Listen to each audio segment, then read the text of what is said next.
मथुरा। माँ यशोदा यमुना किनारे स्थित ब्रह्मांड घाट पर कृष्ण को अपने साथ लेकर जाती थीं। एक दिन जब उन्होंने वहां भगवान श्री कृष्ण को मिट्टी खाते देखा तो माँ यशोदा ने कान्हा से मुंह खोलकर दिखाने को कहा था।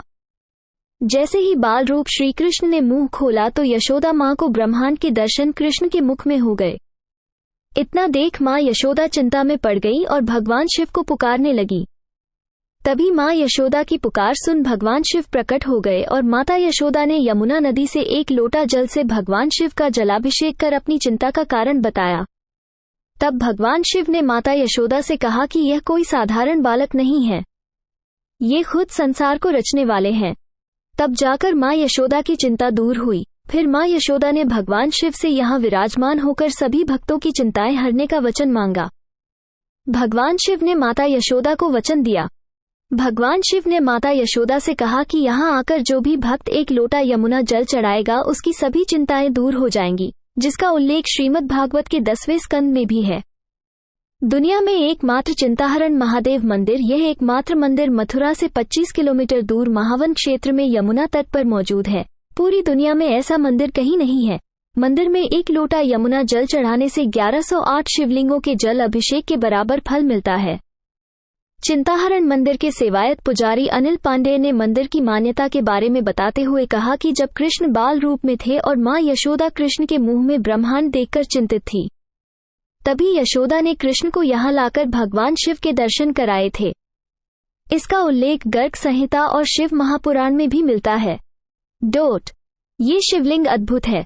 यहाँ एक शिवलिंग पर 1108 शिवलिंग का आकृतियां उभरी हुई हैं। अब यहाँ दर्शन करने के लिए लोग दूर दूर से आते हैं। चिंताहरण महादेव के दर्शन का खासा उत्साह युवाओं में ज्यादा देखने को मिल रहा है। दूसरी मान्यता की माने तो जब श्री कृष्ण बाल रूप में थे तब सभी देवी देवता उनके दर्शन करने के लिए माँ यशोदा के घर पहुंचे थे। माँ यशोदा ने भगवान शिव के गले में लिपटे शेषनाग को देख घबरा गई और उन्होंने भगवान शिव को लाला के दर्शन कराने से मना कर दिया। भगवान शिव ने उक्त स्थान पर बैठकर भगवान का ध्यान किया। तब श्री कृष्ण ने यहाँ आकर भगवान शिव की चिंताओं का हरण किया था।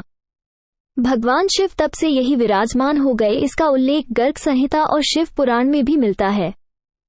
मैं आपका और चिंताहरण महादेव मंदिर का क्या महत्व है? मैं आचार्य अनिल जी महाराज, पुजारी श्री चिंताहरण महादेव। ये चिंताहरण महादेव कैलाश से कन्हैया के दर्शन के लिए यहाँ पर प्रकट हुए। यहाँ से योगी के रूप में यशोदा के घर गए। यशोदा ने दर्शन नहीं कराया। बाबा ने घर आकर के तपस्या किया। कुछ दिन पीछे कृष्ण ने मिट्टी खाया, ब्रह्मांड दिखाया मुख में और यशोदा को चिंता हो गई। बाबा ने अवसर देखा, आकाशवाणी किया, यशोदा चिंता मत कर, अपने लाला को लेकर मेरे पास आना, मैं तेरी सारी चिंताएं दूर कर दूंगा। यशोदा चिंता से व्याकुल अपने लाला को कान पकड़कर ब्रह्मांड घाट से इधर लाई। हाथ जोड़ करके बोली, बाबा मेरे लाला को क्या हो गया? बाबा ने इधर दर्शन किया, प्रणाम किया, यशोदा को बताया, यशोदा ये तेरा लाला नहीं जिसे तू लाला समझती है, ये जगत पिता पार ब्रह्म परमात्मा है। इसके दर्शन के लिए मैं स्वयं शिव कैलाश से आया हूँ। तेरे घर गया तूने दर्शन नहीं कराया, इसलिए ये मायापति तुझे माया मोह में डालकर चिंता देकर मुझे दर्शन देने आया है। इसकी चिंता छोड़ दे, ये पूरा ब्रह्मांड की चिंता करता है, पूरे विश्व की चिंता करता है। यशोदा की सारी चिंताएं दूर हो गई। यशोदा ने कहा कि बाबा जैसे आपने मेरी चिंता दूर किया, वैसे जो भी तेरे दरबार में आए उसकी सारी चिंताएं दूर करना। आज से आपका नाम चिंताहरण महादेव। तो ये चिंताहरण महादेव आज भी चिंता का हरण करते हैं। अगर कोई भी भक्त श्रद्धा से भक्ति से भगवान का चिंतन करता है, पूजा पाठ यज्ञ आदि करता है, उसकी समस्त चिंताओं का नाश होता है। अंत में शिवलोक धाम को वो जाता है और एक लोटा जल और सारे समस्याओं का हल। 1108 शिवलिंग पर जल चढ़ने से सारी समस्याएं दूर हो जाती है।